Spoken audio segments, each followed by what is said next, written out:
Hello guys, welcome back to the channel general analysis. तो आज हम लोग बात करने जा रहे हैं G7 ग्रुप के बारे में।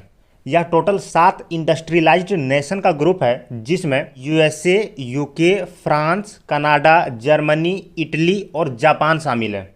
और अभी हाल ही में हमारे पीएम मोदी जी भी इस बार के G7 मीटिंग में हिस्सा लेने के लिए जर्मनी गए हैं और वहाँ पर उन्होंने उपस्थित भारतीय लोगों के सामने एक भाषण भी दिया था और उसका एक वीडियो भी है। आप एक बार उस वीडियो को देख लीजिए। साथियों, हम सभी भारतीय इस साल अपनी आजादी के 75 वर्ष का पर्व मना रहे हैं, अमृत महोत्सव मना रहे हैं।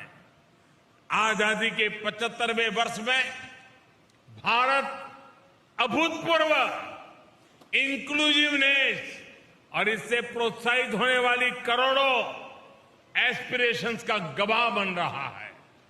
भारत आज अभूतपूर्व संभावनाओं से भरा है।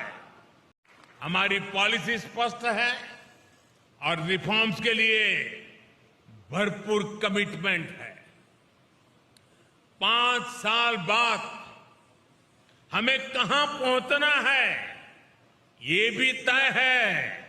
और आने वाले 25 साल के लिए जब देश आजादी की शताब्दी मनाएगा, 25 साल के बाद हमें कहां पहुंचना है, 25 साल के लिए आत्मनिर्भरता का रोड मैप भी तैयार है। तो इस वीडियो में उन्होंने जिक्र किया है आज़ादी के अमृत महोत्सव का, जो कि हम लोग सेलिब्रेट करने जा रहे हैं आज़ादी के 75 साल पूरे होने पर। और इसके साथ ही उन्होंने इस भाषण में भारत की बढ़ती वैश्विक पहुंच के बारे में भी चर्चा किए हैं।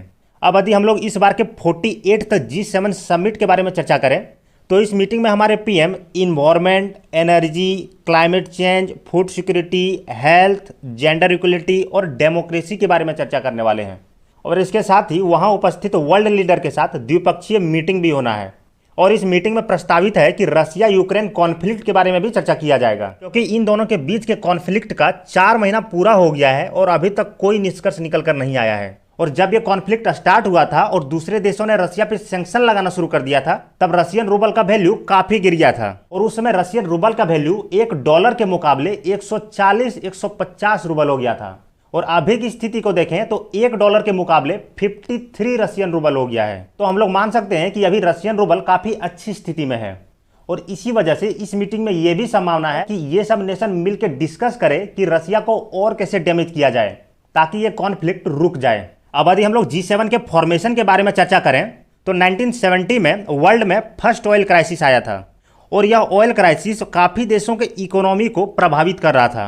तो इन सब मुद्दों को ध्यान में रखते हुए 1975 में फर्स्ट वर्ल्ड इकोनॉमिक समिट हुआ था, जो कि बाद में G7 समिट हो गया। और शुरुआत में इस ग्रुप में 6 देश थे और बाद में कनाडा इस ग्रुप में 1976 में जुड़ा। और आगे चलकर 1997 से 2014 के बीच में रसिया भी इस ग्रुप का हिस्सा बन गया था और उस समय यह ग्रुप G8 के नाम से जाना जाता था। लेकिन 2014 में जब रसिया ने क्रीमिया पर कब्जा कर लिया तो रसिया को इस ग्रुप से बाहर कर दिया गया और इसके बाद इसमें 7 कंट्रीज बच गए, जो कि अभी वर्तमान रूप में है।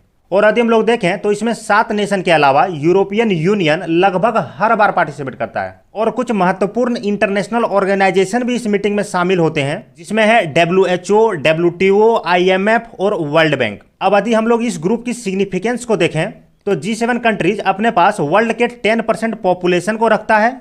इसके साथ ही 31% ग्लोबल GDP में भी भागीदारी रखता है।